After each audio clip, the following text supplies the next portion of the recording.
Why should the black man in America concern himself, since we've been away from the African continent for 400 years, 300 or 400 years? Why should we concern ourselves? What impact does what happened to them have upon us? Number one, first you have to realize that up until 1959, Africa was dominated by the colonial powers, and by the colonial powers of Europe having complete control over Africa, they projected the image of Africa negatively. They projected Africa always in a negative light. Jungles, savages, cannibals, nothing civilized. And naturally, it was so negative until it was negative to you and me. And you and I began to hate it. We didn't want anybody to tell us anything about Africa, and much less call us an African. And in hating Africa and hating the African, we ended up even hating ourselves without even realizing it. Because you can't hate the roots of a tree and not hate the tree. You can't hate your origin and not end up hating yourself. You can't hate Africa and not hate yourself. And you show me one of these people over here who have been thoroughly brainwashed, who has a negative attitude toward Africa, and I'll show you one that has a negative attitude toward himself. You can't have a negative attitude toward yourself, a positive attitude toward yourself, and a negative attitude toward Africa at the same time. To the same degree that your attitude, that your understanding of an attitude toward Africa becomes positive, you'll find that your understanding of and your attitude toward yourself will also become positive. And this is what the white man knows. So they very skillfully made you and me hate our African identity, our African characteristics. And you know yourself that we have been a people who hated our African characteristics. We hated our hair.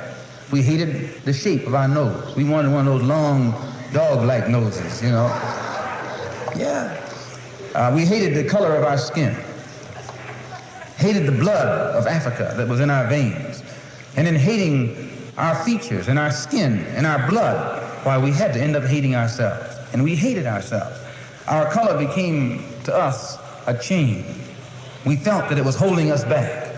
Our color became to us like a prison, which we felt was keeping us confined, not letting us go this way or that way. And we felt that all of these restrictions were based solely upon our color, and the psychological reaction to that would have to be that as long as we felt imprisoned or chained or trapped by black skin, black features, and black blood, that skin and those features and that blood that was holding us back automatically had to become hateful to us. And it became hateful to us. It made us feel inferior. It made us feel inadequate. It made us feel helpless. And when we fell victim to this feeling of inadequacy or inferiority or helplessness, we turned to somebody else to show us the way. We didn't have confidence in another black man to show us the way, or black people to show us the way. In those days, we didn't. We didn't think a black man could do anything but play some horn, you know, some sound, and make you happy with some songs. And in that way, in serious things, where our food, clothing, and shelter was concerned, and our education was concerned, we turned to the man. We never thought in terms of bringing these things into existence for ourselves. We never thought in terms of doing things for ourselves because we felt helpless. And what made us feel helpless was our hatred for ourselves. One of the things that made the black Muslim movement grow was its emphasis upon things African. This was the secret to the growth of the black Muslim movement.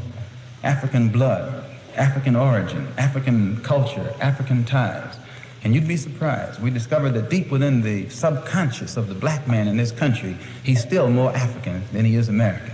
He thinks that he's more American than African because the man is jiving him and the man is brainwashing him every day, telling him, you're an American, you're an American. Man, how could you think you're an American and you have never had any kind of American treat over here? You have never.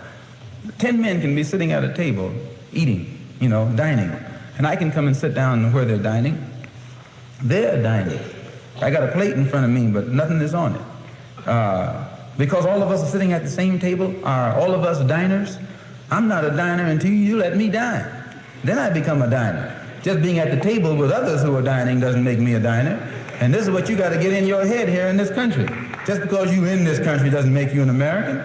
And no, you got to go farther than that before you can become an American. You got to enjoy the fruits of Americanism. And you haven't enjoyed those fruits. You've enjoyed the thorns. You've enjoyed the thistles, but you have not enjoyed the fruits. No, sir. So I point these things out, brothers and sisters, so that you and I will know the importance in 1965 of being in complete unity with each other, harmony with each other, and not letting the man maneuver us into fighting one another. I say that again that I'm not a racist. I don't believe in any form of segregation or anything like that. I'm for the brotherhood of everybody, but I don't believe in forcing brotherhood upon people who don't want it. As long as we practice brotherhood among ourselves, and then others who want to practice brotherhood with us, we practice it with them also. We're for that. But I don't think that we should run around trying to love somebody who doesn't love us. Thank you.